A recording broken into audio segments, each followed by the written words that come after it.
Do you want to make your man smile when he gets a text from you? Do you want to keep him thinking of you and missing you when you aren't together?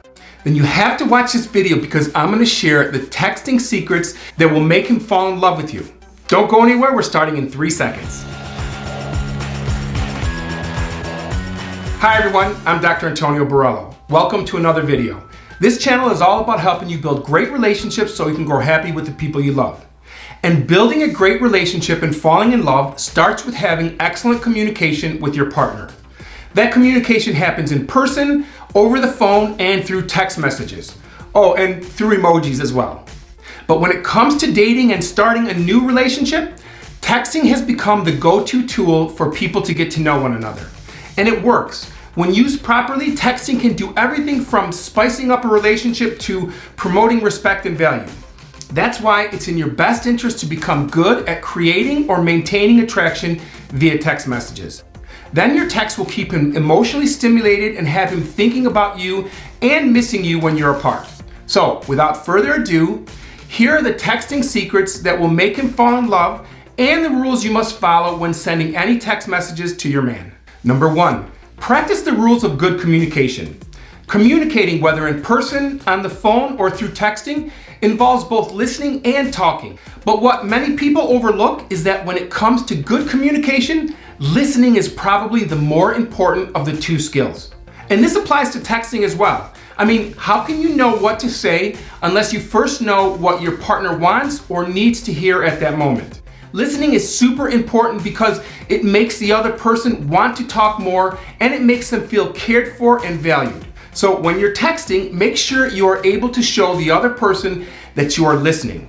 When you don't show that you are listening, people will lose confidence in whatever it is that they're saying and think that you're not interested. And you'll miss out on the really interesting, juicy bits that people only reveal once they are in their comfort zone. So, how do you show that you are listening through text? Well, you engage in active listening. This is listening purposefully with your focus on understanding what the texter is trying to communicate. You do that by asking questions that echo and reflect back understanding and by frequently checking that you fully understand. For example, if someone texts you and says, "My boss is in a terrible mood today and they're taking it out on me," instead of saying, "Sorry to hear that," and then texting something else that's on your mind, you might respond with, "Oh no, he's treating you badly? ? In what way? ? The first one sounds like lip service while you're trying to get your point in. But in the second message, you are reflecting that you have heard and understood what they communicated, and then you ask a question to engage them to share more. It shows that you care about what they are feeling. It validates their feelings. You're checking, understanding, and showing that you are on the same wavelength and that you are really getting what is being said. Remember, excellent communication is what makes relationships great. And being a great listener makes for excellent communication. Number 2, always keep it positive on text. Keeping it positive means no venting of negative emotions or feelings, no arguing or expressing disappointment over text. If you're upset about something, wait to communicate in person or over the phone. You don't want him to misinterpret something negatively because that can take a lot of undoing. Plus, it kills any vibe or attraction that you started. Oh, and be careful with sarcasm. When we text, a lot of information goes missing. There are no facial cues, no vocal tones, and no body language. That's why sarcasm is often misinterpreted. To avoid this, use complete sentences. Use punctuation appropriately, and believe it or not, use emojis to add some feeling or intention to your message. A smiley face or a winky face can go a long way. Number 3, send text to compliment him. Think about it. Men don't get compliments from one another too often. I mean, most of my male friends would probably look at me strangely if I told them that they look great in that shirt or if I told them that their hair looks especially good today. So when he gets a compliment from you, he'll definitely remember it and feel more appreciated too. Specific compliments that appeal to his sense of masculinity, sexuality, and intelligence, accomplishments, and sense of humor work well. For example, if you were to text him something like, "I always feel safe when I'm in your arms," you'll be appealing to his masculinity and his protective instincts. He will certainly be smiling and feeling proud of himself when he reads a text like that. Or if a guy has a great sense of humor, send him a text message that reminds him of a time he made you laugh. That will certainly make him feel proud. I know it makes me happy and it makes me want to see them again and spend time with them and make them laugh again. So when crafting the text, keep in mind that you want to remind him of a specific time that he made you laugh. You could tell him that you crack up every time you think of a particular memory. Or if your man is funny and you're always laugh when you're together, let him know in a text like this: "It's so great when we're together. You always have me cracking up."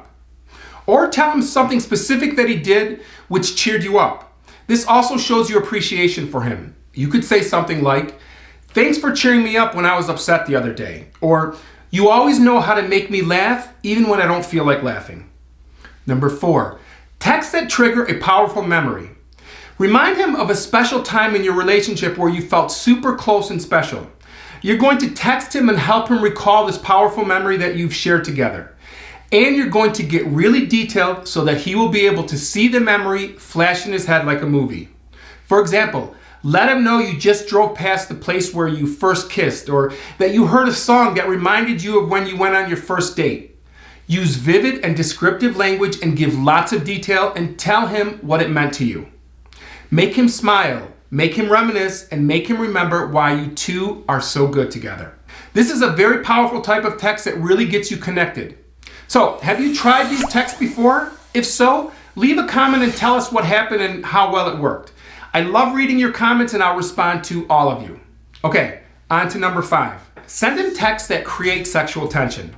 See, we experience intense emotions whenever we're thinking about or anticipating things that are to come, especially things that are related to sex. So when texting and flirting with your man, help him to develop fantasies that remind him of a time when you were sexually intimate, or if you haven't reached that point in your relationship, you could create even more sexual tension because his curiosity is going to be piqued for sure. And I'm not saying that you need to make promises or commit to something you're uncomfortable with. Just focus on the effects of your physical attraction by creating an image for him to think about. Remember, showing something is more effective than telling. So, for example, you might want to let your man know how you're feeling when you're daydreaming of your last night together. Rather than saying something like, "That was hot," or "I'm turned on," you can describe something hot by the reaction that is caused from hotness. So you might describe a physical or mental reaction that you're having at the moment and include words that describe sensations in your body. Words like tingling, flushing, feeling faint, or you're having sensations in different parts of your body, or that your heart is beating fast. So, some examples. Casually mention that you were just thinking about him while you were in the shower, and now your heart is beating fast and you have a flushing sensation in different parts of your body. Or say, "I can't stop thinking about how you looked the other night. It's making me feel faint." Again, use words that describe how you feel physically. Paint a picture of the way that you're feeling. This has a powerful effect because he is going to be imagining what you tell him. So make it good. Number 6, check and reread your text before sending. Misspellings usually aren't a big deal, but why risk it? Remember, you're trying to create attraction. If you make a careless mistake, following up with a corrected text will get your point across, but it definitely takes away from the effect. So read and reread before sending. Number 7, minimize the question marks in your text messages to increase your perceived confidence. So instead of asking questions such as, "Would you like to get together this weekend?" Or "Are you busy Saturday night?" Rephrase your question into the form of a statement of what you want. So, "Would you like to get together this weekend?" or "Are you busy Saturday night?" becomes, "Let's have dinner on Saturday evening." The first question conveys uncertainty. The second is much more assumptive and confident. You're telling them what you want to do. And of course, he will want to do it too because it's going to be a great time. It's certain, it's confident, and it's secure. Number 8, no boring or lazy texts. The most important rule that applies to all texts. Before you send a text, I want you to ask yourself if he's going to know right away who it came from. Ask yourself if you're showing your personality, your sense of humor, your own style of writing, all the things that make you and your relationship unique. If it could have come from any other woman in his contact list, delete it and start again. That means no boring text like, "Hey, what's up?" or "What are you up to?" Make sure that you are showing them that you put some thought into the text, and even if your name was deleted, he would know the text came from you. By the way, if you're following these text suggestions, but you still feel like your guy is not engaged or responding well, perhaps he's not into you, or maybe he's playing mind games. Check out this video for the signs that a person is playing you or using you. I'll see you in the next one.